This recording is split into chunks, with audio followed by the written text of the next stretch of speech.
baby. Do you understand me?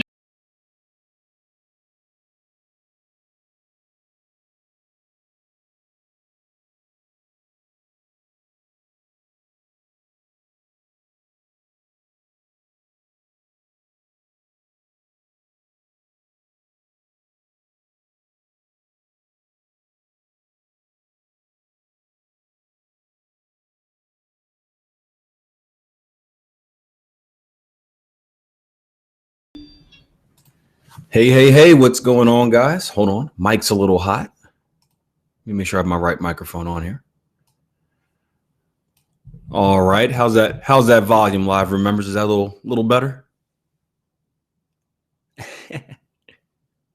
Good. Perfect. Welcome to the live room. Another week of trading. Welcome to you guys. I'm actually broadcasting part of this on Google Hangouts today, or YouTube live stream, whatever it's called. Just giving this another try. I'm trying to get used to using it a little better. So welcome to you guys over there. I in no disrespect, but I will be paying no attention to your questions, mainly because I've got a live room to run, and also you guys are on a delay. But thank you for joining us. Is anyone new here? Is this anyone's first day in the live room? I know Turner's here for the first time. Welcome to the 12-week transformation as well. Turner, so I've been watching you and Jason for a while now, so I think most of my questions should be pretty good ones. That's perfectly fine. What I tell all of the new transformation members is just don't worry about good questions, bad questions, stupid questions. Type them all in. That's how you learn. The people I find that ask the most questions are the people that are, I shouldn't say that, because there are a lot of people that are very serious about their trading that go on to do very well, that never even talk to me during the whole course. But if there's something that you want to know that you're confused about, don't be ashamed to ask it. You're paying a good price for this education, and my job as your coach, my job as your mentor, is to be there for every single question you have. Even if I get annoyed, it's okay. But welcome to the live room. Welcome to, we have a few other members said it's their first day in here. Let's just do a quick rundown. Obviously the name sounds like what it is. This is my live trading room. What you get to do is you get to watch me trade the Forex markets live. Now, really important. There's two things that this live room is not. One, it is not a signal service. Yes, I do take live trades in this room. So you will see me place orders. You will see me place limits, stops, all of that fun stuff. However, it's not a signal service. You're in here for the wrong reasons if you're simply going to try and copy all of the trades that I do. That's not a good way. It's a copying anyone blindly is a good way to lose a lot of money, but it's also not a good way to educate yourself. More so, you should be looking to see, why did I take the trade, the process that I go through in breaking down a particular price chart, stuff like that. Many of you are using this for support. We have a handful of members in the room. Obviously, as you can see, we have many that are very experienced, that are in here just for the community aspect. Trading is often a lonely game. So you guys come in here to spend 3 hours a day with like-minded individuals, which is good. We have traders that are brand spanking new, that have just found out about trading or Forex or technical analysis, and just they want to get a feel for what actually happens. They see all these wacky YouTube videos, and they're like, well, how does this actually go down live in the markets? And then we have traders in the middle. Many of you guys are the 12-week transformation members who are on your path of being educated, yet you need support. You need some confirmation in what you're doing, confirmation in what you've been learning, just that extra nudge when you're thinking about making the mistake. You're thinking about taking that target early, but you see that we're still in the live room. That gives you enough confidence to see it out. So whatever level of trading you are at, don't feel ashamed. There is always someone else in here like you.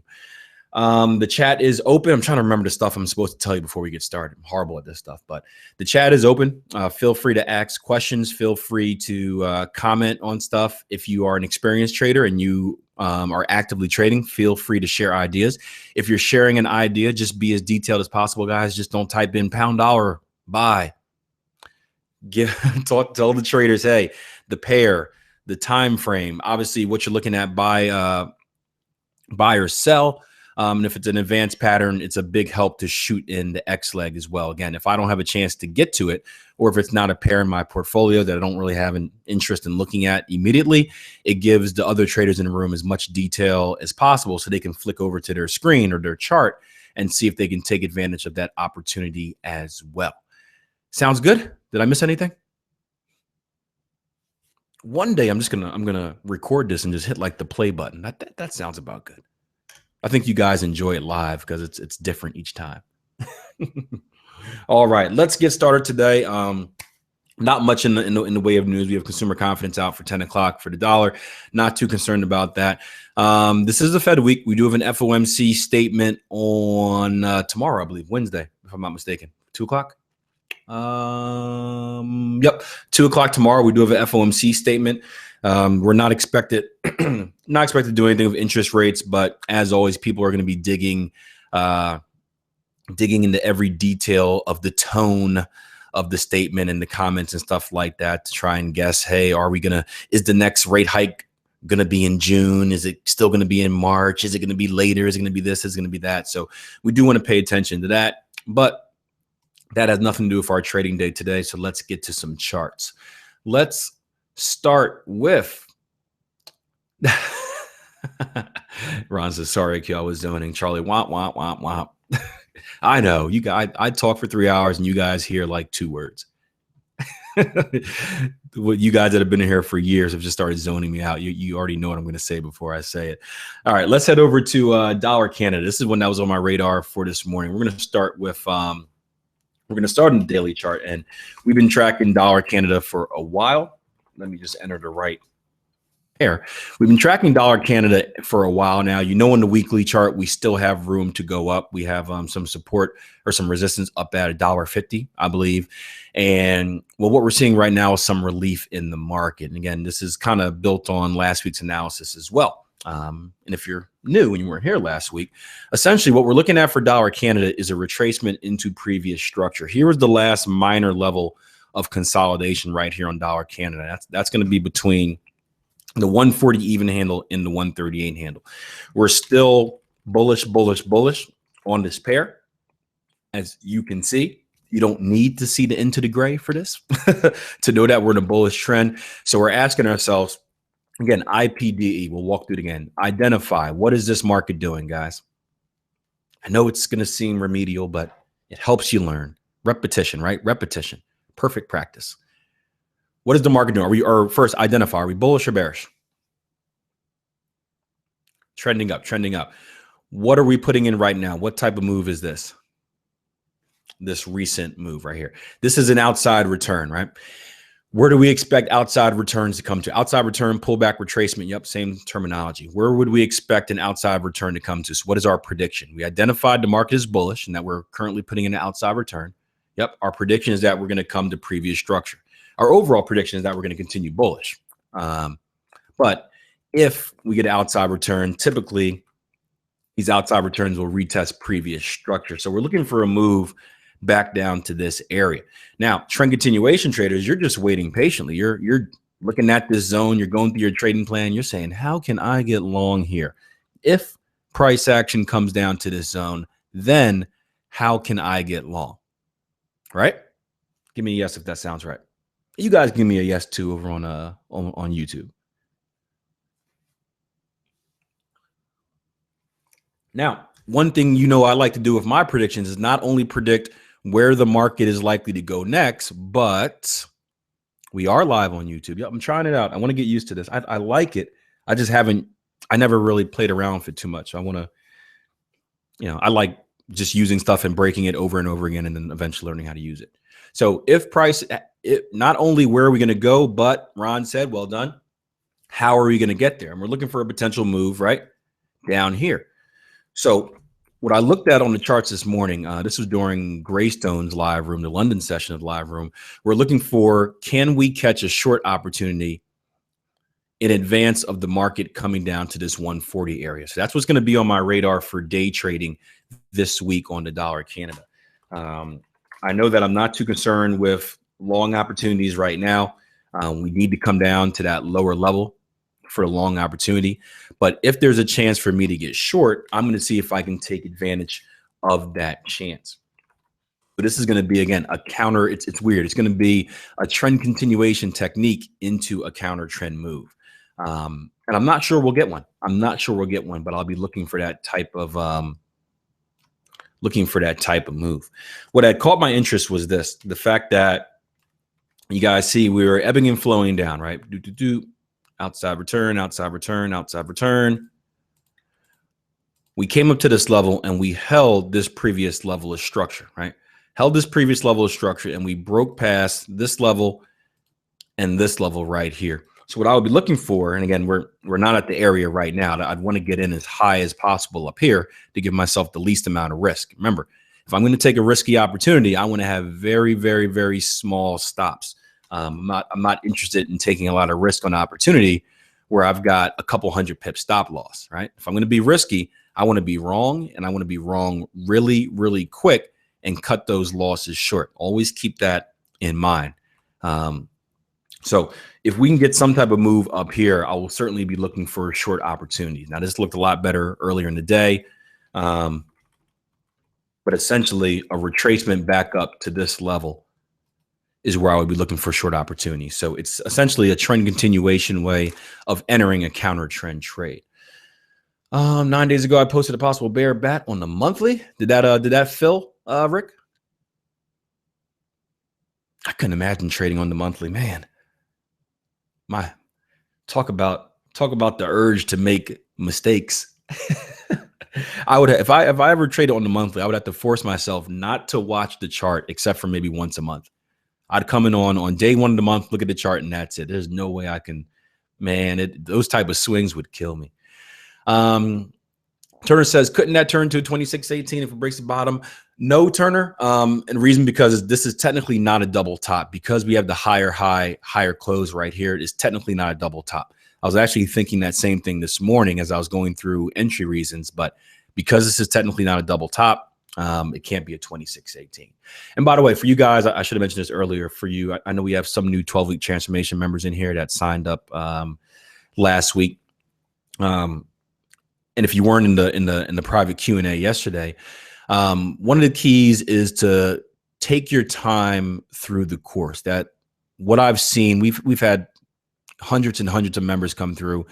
The ones that I know have been successful, they have all taken their time through the course. And what I mean by that is the course is laid out to last 12 weeks. And I always advise that you take 1 week at a time. Take one section, spend a whole week watching the videos, and then mastering that single section, and then not moving on to the next section until that's completely mastered. And there's the urge there because you have all the content available. There's the urge there to blow through it all in a week. But trust me, if you take your time through each section, because each section builds on top of the last one, and Rick is agreeing with me. Rick's been you're week 12, Rick, already, right? You just did money management, yeah. If the best way to do it is to take one section at a time, and what that means is when you're in the live room, you're going to see everything I have here. So we're going to see double tops, double bottoms, advanced patterns, Gartley ciphers, trend continuation, counter trend, all types of stuff. And it's going to be like drinking from a fire hose. What you want to do is focus on the lesson that you're supposed to be paying attention to this week. So if you're on the week where we're just talking about how the market moves, ignore everything about advanced patterns, ignore everything about CTS, combined technical score, and just focus on how the market moves. Try not to get overwhelmed. And the same thing for you guys whose first days in the live room, you're going to hear a lot of terminology. I tend to talk pretty fast and move pretty fast through the charts simply because I know exactly what I'm looking for. I've been doing this long enough where I'm really good at ignoring mess and just focusing on what I need to focus on. If it seems really fast and overwhelming, it takes about a week to two for that learning curve to slow down. So just bear with it. Just sit back and try to take it in. But good idea, Turner, just not going to have a double top up there. So we're going to need to, again, see some type of trend continuation move. We can bring fibs on. You can see we're going to get a 618 right up here at 142.75. We may get some harmonic movement as the market comes back up, and we can build an ABCD pattern. Maybe we can even build an advanced pattern out of this. But I'll be searching. I'll be paying attention to how the market reacts as it comes up to this level for a potential short. Now, again, just got to be very careful because what's the underlying trend here?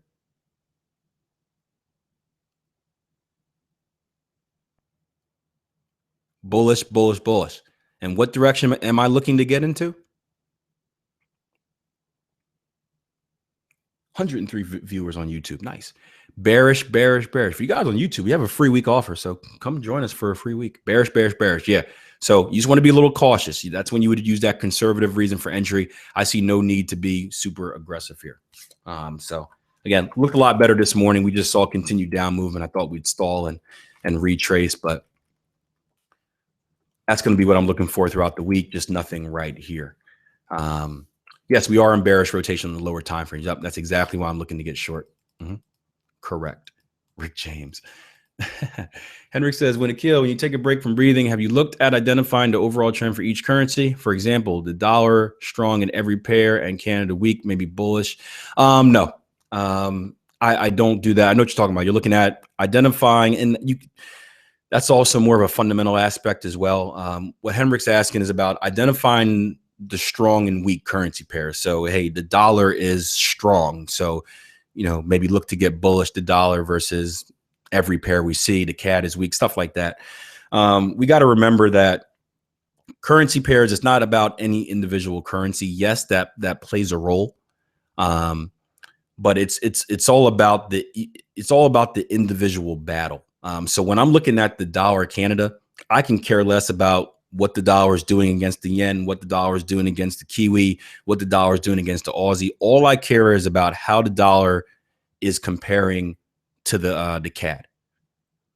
So I'm very big. I understand correlation does exist, but all I care about is what's on the chart and the battle between that individual or those individual currency pairs. You follow me, Henrik?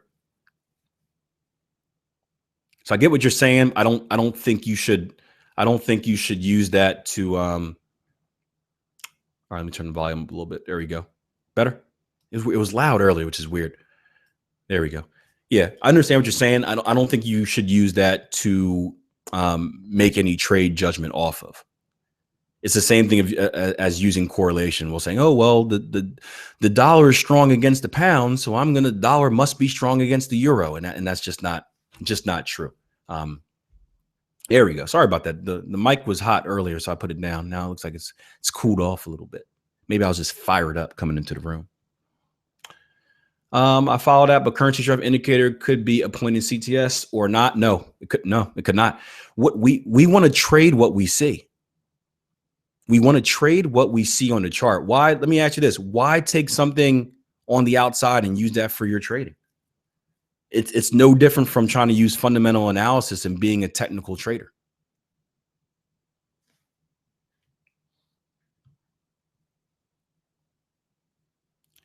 If the dollar is so-called strong, right? If you use your judgment, you're looking at the dollar index or whatever, and it's strong, is that going to jade your opinion on what you see on a specific currency pair? So let me ask you this, Henrik. If the dollar is strong, right? If you judge the dollar to be strong and you go on the euro dollar and it's a bullish pattern, a bullish setup, no matter what it is, are you going to not take that trade because the dollar is supposed to be strong? Remember, there's a big difference between trading and investing, guys. As an investor, I have no problem with that. There's a big difference in trading and investing. We're not looking for value or growth or anything like that in trading. We are mercenaries. We are looking to get in, get money, and get out. We're not looking to buy and hold. I'd be all on board if you're an investor. But trading, there's a big difference. So you can try it out. I'm always down for, hey, you know what I say? Test it. If it works, if it's profitable, if it has a positive expectancy, use it. I just think you're going to hurt yourself more than you're going to help yourself. Again, we don't want to overcomplicate things, guys. A lot of traders have the mistake of making trading more complicated than it needs to be. Have you noticed that? Probably before you guys have come with me, right? A lot of traders, you think you need this super degree, you need to know this and that, and have 13 million magical indicators. It's not that complicated. when you try to overcomplicate things, you typically sabotage it. You typically sabotage it.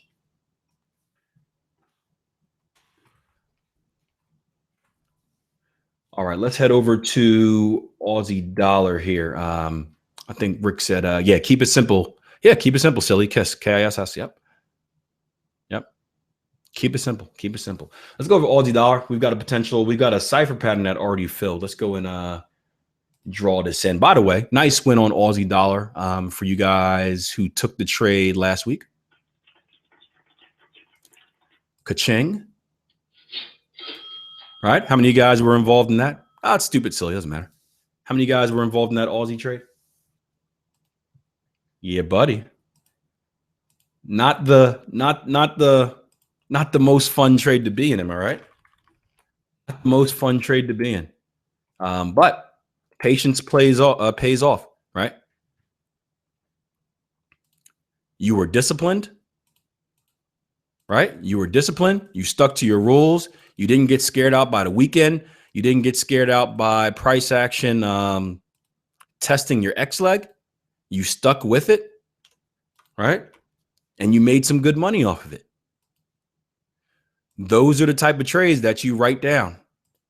Those are the type of good trades. Those are the type of disciplined trades that are going to be very, very good for you in the long run. Should have checked the risk reward in this first. We should have. Yeah, we got about 20 pips to this. This is fine. All right, looking at a cipher pattern here. I'm taking your word for it. I think it was Ron who wrote this in. Okay, yeah, we're good. Cipher pattern here. We got an X at 69.83. Swing high to swing low. X to A to B, B to C, C to D. Technically up here at 69.69. We got in a little bit late, so got a little cheaper price here, 69.76. We're looking for a move down to 69.58. Let's go ahead and shoot this over to the syndicate. By the way, I'm excited for today's war room. I think Jason got very close to hitting targets on that pound yen trade. That's going to be, if he can hit that, I think that's going to be over 200 pips right there. He also said he had a rare occurrence on the Aussie yen. So I would like to see what that is. He took 43 pips of profit on it, but it sounds like he exited the position early. Sounds like he exited the position early, so I'm interested to see why. It says it rarely happens. So make sure for you guys that are in the syndicate, war room is starting in about 5 minutes. For you guys not in the syndicate that are in the live room here, what we're going to do is we're going to take a 10-minute break for our war room, just because the majority of our syndicate members are also, or majority of our live room members are also in the syndicate. So we're going to take a break here and to give them a chance to stop by war room, see what Jason has on his radar, see what he's looking at, see what type of beautiful rant he's going on today, and then come back in the live room and join us. So I'll put the video up. You won't be able to hear any sound though. All right, so short Aussie dollar. Let's see if we can get a move down to what, 69.60s. I'm still holding second half of my position here for the bigger advanced pattern from last week, looking for a continuation move there. But in the syndicate, we're 1 in, 1 out. So frees us up to get some different trades on board. All right. Ramzan says Deep Gartley setting up on Kiwi. I'm still long Kiwi. We're getting very, very close to targets here. Remember, we had a Gartley pattern yesterday on Kiwi. Let me bring it up on this chart for you. Gartley pattern here on Kiwi. We're getting really, really close to targets. We're looking at 64.74s for that. And we'll take a look at we'll do our top down. I don't like bouncing the charts. I like going through my routine, going through our top down analysis, but it's the beginning of the week. So a lot of you guys haven't seen this. This is when we shot to the syndicate last night. X to A to B, B to C, C to D down here. So we'll look at Kiwi when we get back. Let's do our top down on Aussie. Let's get somewhat organized this morning. Let's do our top down on Aussie, and then I'll set us right up for our war room break at 8:30. So let's go Aussie dollar. And again, we want to go through our same IPDE process. You guys will start to see why I'm trailing that position from last week's pattern. So first, identify where is the market at in comparison to structure or our recent structure level. What have we done? You're gonna be so sick of me. You're gonna hear this in your sleep. Your wife will become upset for you saying, Akil, I know. New structure low. But I'm telling you, it trains it. It sticks with you. I can no longer put on a Fibonacci extension without saying swing high to swing low and back up. Right? All right. So we have a lower low, lower close down here. Lower low, lower close tells us what? What should we expect? What's our prediction? Bigger prediction. Well, I'm not gonna spoil it for you. Bearish continuation. Bearish continuation.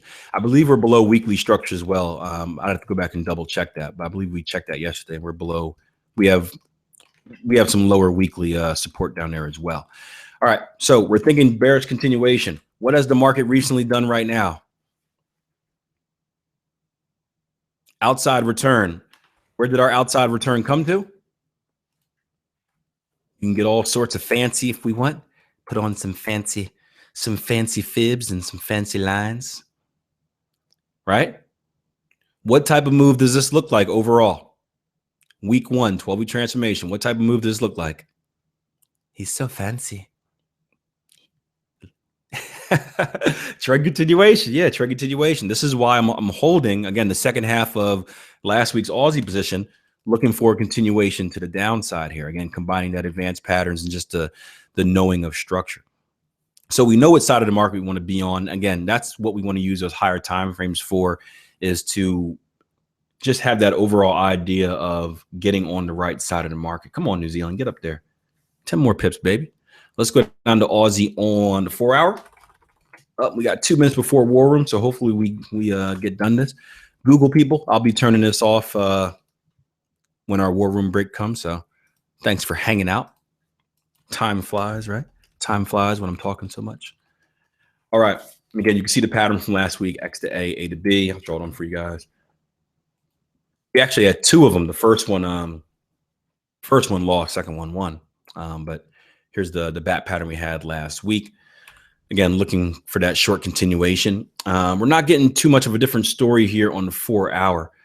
Let's go down to our 60. And again, let me just load up. Let me get my, give me a shout, guys, when Jason starts a War Room if I miss it. We know we had the advanced pattern on the 15, but again, we're doing our top-down analysis to stick to our routine. Akil, how do we know it is an outside return? Just by reading the market. We know that once you get a new structure low or new structure high, that's followed by an outside return when you're in a trending situation. Technically, you don't know that it's an outside return until the next new structure high or new structure low is created. But again, it's all about predictions. So if you know how to, are you pretty confident, Zerla, on reading a price chart as far as knowing how the market moves? Like being able to determine bearish and bullish trends. Are you familiar with that or not? Okay. Yeah, so it's the same thing. The same thing is going over those new structure high, new structure low principles. Yep. I was gonna say, if you don't, make sure you watch that Into the Gray training. It's a free 3-hour training on that type of stuff. Now, there's one thing I do notice here, and we'll make this quick before the War Room starts. We could have a Fibonacci inversion trade as well. Now, we're already short the cipher, so I'm not too concerned about a trading opportunity. But if we take that Fibonacci extension here, swing low to swing high, back up, we get that 1618 right up here at 70 cents at the 70 even handle. We can also bring on a Fibonacci retracement, swing high to swing low. I'm not going to get too much there. But this would be a Fibonacci inversion trade right here because we do have this break and close below structure, and we're looking for really the market to overextend to the upside. So we'll see if that happens. Again, not too concerned about it right now, seeing how we're already short on the 15, but something to keep an eye out for in the future. Hopefully not. Hopefully this pair turns around and we get a win. But if we do get stopped out, that's something to keep an eye out for the future. So Jason should be starting anytime soon. YouTube people, I'm going to go ahead and close out. Thank you for joining me. Again, if you want to spend time in the live room, go to our website, tradingpower.com, sign up for a free 1-week trial, hang out, see if you like it. If you do, stay. If you don't, leave. But it's a pretty cool experience to get some education and or support. So thank you again for joining me, and I'll see you guys next time I see you.